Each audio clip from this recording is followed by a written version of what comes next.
Friends, welcome back to my channel. ഇന്നൊരു ചെറിയ വ്ലോഗായിട്ടാട്ടോ വന്നിട്ടുള്ളത്. വേറൊന്നുമല്ല, മോളുടെ ഫസ്റ്റ് ബർത്ത്ഡേ ആണ്. അങ്ങനെ ഞങ്ങൾ ചെറിയ തോതിൽ അത് ആഘോഷിക്കാമെന്ന് വിചാരിച്ചു. അപ്പം ഹസ്ബൻഡിൻ്റെ സിസ്റ്റേഴ്സും അനിയനും വൈഫൊക്കെ ഉണ്ടായിരുന്നു. പിന്നെ ഉമ്മ, എൻ്റെ സിസ്റ്റേഴ്സ്, പിന്നെ ആൻറ്റി, അമ്മായി, ആൻറ്റീൻ്റെ മോള്, അങ്ങനെ കുറച്ച് പേര് മാത്രം. പിന്നെ തൊട്ടടുത്തുള്ള 2-3 കുട്ടികൾ. അങ്ങനെ വേറെ പുറമേ നിന്ന് ആരും വിളിച്ചിട്ടില്ല. വേറെ ഒന്നും ഉണ്ടല്ല കേട്ടോ. എൻ്റെ ഉപ്പ മരണപ്പെട്ടിട്ട് 6 മാസമേ ആയിട്ടുള്ളൂ. അപ്പോൾ വീട്ടിലൊരാഘോഷം എന്ന് പറയുമ്പോൾ എന്തായാലും നമുക്കൊരു ടെൻഷനാണല്ലോ, അത്രയേ ഉള്ളൂ. പിന്നെ നാത്തൂനും ഹസ്ബൻഡും കൂടി ബലൂണൊക്കെ അറേഞ്ച് ചെയ്തു കേട്ടോ. ആ സമയം ഞങ്ങൾ ഫുഡ് വിളമ്പി. കുട്ടികളൊക്കെ വിശന്നിരിക്കുകയായിരുന്നു. അപ്പോൾ ഫുഡ് കഴിച്ചിട്ട് ഈവനിങ് ആക്കാം, കേക്ക് കട്ട് ചെയ്യില്ലെന്ന് വിചാരിച്ചു. അപ്പോൾ അങ്ങനെ ആകുമ്പോൾ കുറച്ച് ക്ലീനൊക്കെ ആക്കിയിട്ട് സമാധാനത്തിൽ കേക്ക് കട്ട് ചെയ്യാമല്ലോ. വീട്ടിലുള്ള കുട്ടിപ്പട്ടാളത്തിനൊക്കെ ഫുഡ് കൊടുത്തു. ഏറ്റവും വലിയ ടാസ്ക് അതാണ്. ഈ മക്കളെയൊക്കെ ഫുഡ് കഴിപ്പിക്കുക എന്ന് പറഞ്ഞാൽ അതാണ് ഏറ്റവും വലിയ പണി. വീട്ടിലെ എല്ലാ ജോലിയും എടുക്കുക, ഫുഡ് കഴിക്കുക എന്ന് പറയുമ്പോഴത്തേക്കും എല്ലാവരുടെ സ്വഭാവം മാറും.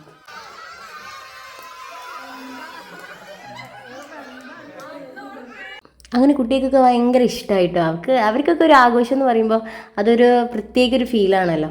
അപ്പം പ്രത്യേകിച്ച് ചെറിയ മോളുടെയും കൂടി ആയപ്പോൾ അങ്ങനെ അവരൊക്കെ നല്ല എൻജോയ് ചെയ്തു കേട്ടോ.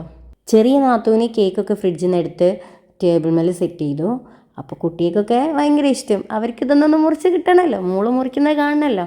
അപ്പോൾ മുറിക്കുന്ന സമയത്തൊക്കെ ഇവർ നല്ല ഹാപ്പി ബർത്ത്ഡേ എന്നൊക്കെ പാടി കുട്ടിക്കത് ഭയങ്കര ഇഷ്ടമായി. അവർ കുട്ടിയെ കളിപ്പിക്കുന്ന ഒരു ഫീലായിട്ടാണ് കുട്ടിക്ക് തോന്നിയെന്ന് തോന്നുന്നു. ഈ വീഡിയോ ഇഷ്ടമായാലും ഇല്ലെങ്കിലും ഒന്ന് കമൻറ്റ് ചെയ്യൂ കേട്ടോ.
വലിയ നാത്തൂന് കേക്കൊക്കെ മുറിച്ച് എല്ലാവർക്കും കൊടുത്തു കേട്ടോ. കുട്ടികളൊക്കെ ഉണ്ടല്ലോ. അങ്ങനെ എല്ലാവരും കേക്കൊക്കെ കഴിച്ചു, നല്ല ഹാപ്പി ആയിട്ട്. പിന്നൊന്നും പറയണ്ട, പിന്നെ ഒരു ഫോട്ടോഷൂട്ടായിരുന്നു. അപ്പം അവർ കൊണ്ടുവന്ന ഗിഫ്റ്റ് അതൊക്കെ വെച്ചിട്ടും പിന്നെ കൊണ്ടുവന്ന ഡ്രസ്സുകളൊക്കെ ഓരോന്നായിട്ട് ഇട്ട് കൊടുക്കാൻ തുടങ്ങി. ആൾക്ക് നല്ല ഇഷ്ടമാണ്, കാരണം അവളത് എൻജോയ് ചെയ്യുന്നുണ്ട്. പിന്നെ ഇടയ്ക്ക് അവളെ ചീത്ത അറിയുന്ന സമയത്തൊക്കെ തിരിച്ചും അതിന് റെസ്പോണ്ട് ചെയ്യുന്നുണ്ട്. അവൾക്ക് ആൾക്കാരെ കാണുമ്പോഴത്തേക്ക് ഭയങ്കര ഹാപ്പിയാണ്. വീട്ടിൽ ആരും ഇല്ലെങ്കിൽ അവൾ കരയും.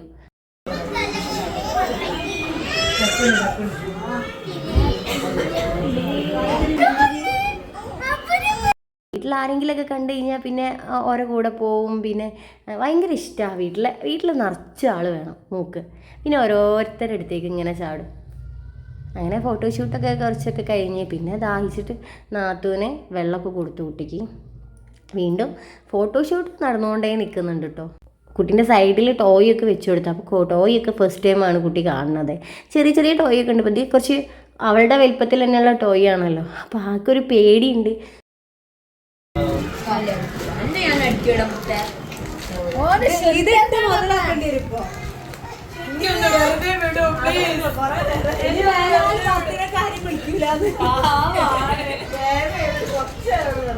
ഓരോ ഡ്രസ്സ് ഇട്ട് കൊടുക്കുമ്പോഴും ഫോട്ടോ എടുക്കുന്നുണ്ട്. അങ്ങനെ ഒരു ഡ്രസ്സ് ഇട്ട സമയത്ത് ആ ഡ്രസ്സ് കുറച്ച് ചെറുതായതുകൊണ്ട് തന്നെ തല കുറച്ച് ടൈറ്റായി. അപ്പോൾ പിന്നെ ആൾക്കൊന്ന് ദേഷ്യം പിടിച്ചു. ആൾ ഇത്രയും നേരം നല്ല രസത്തിലൊക്കെ എൻജോയ് ചെയ്തിരുന്നു. പിന്നെ ഈ തല അങ്ങോട്ട് ഡ്രസ്സിൻ്റെ ഉള്ളിൽ നിന്ന് കിട്ടാഞ്ഞപ്പോൾ ആൾക്ക് ദേഷ്യം പിടിക്കുകയും ചെയ്ത് കരയുകയും ചെയ്ത്. പിന്നെ അതപ്പം തന്നെ റെഡി ആയിട്ടോ. പിന്നെ അവൾക്ക് ഓരോന്ന് മുന്നിലെല്ലാവരും ഉണ്ടായതുകൊണ്ട് ഇങ്ങനെ നോക്കുക. പിന്നെ ഓരോ മൈന്യൂട്ടായിട്ടുള്ള സാധനത്തിന് ആൾ എടുക്കും കേട്ടോ. ഈ ഇപ്പം നമ്മൾ നിലത്ത് വെച്ചിട്ടുണ്ടെങ്കിൽ നിലത്ത് നിന്ന് ഉറുമ്പിനെ വരെ വെറുതെ വിടില്ല. ഉറുമ്പ് പോവുകയാണെങ്കിൽ ആ ഉറുമ്പിൻ്റെ പിന്നാലെ കൈകൊണ്ട് ഇങ്ങനെ പോയിട്ട് അതിനെ പിടിക്കുക. പിന്നെ ആ ഫോട്ടോഷൂട്ടൊക്കെ കഴിഞ്ഞതിൻ്റെ ശേഷം പിന്നെ ഡ്രസ്സൊക്കെ മാറ്റിയതിൻ്റെ ശേഷം ആൾക്ക് പായസം എല്ലാവർക്കും കൊടുക്കുമ്പോൾ പായസം കൊടുത്തു. ഈ വീഡിയോ ഇഷ്ടമായി ലൈക്ക് ചെയ്യുക, ഷെയർ ചെയ്യുക, സബ്സ്ക്രൈബ് ചെയ്യുക. Thanks for watching.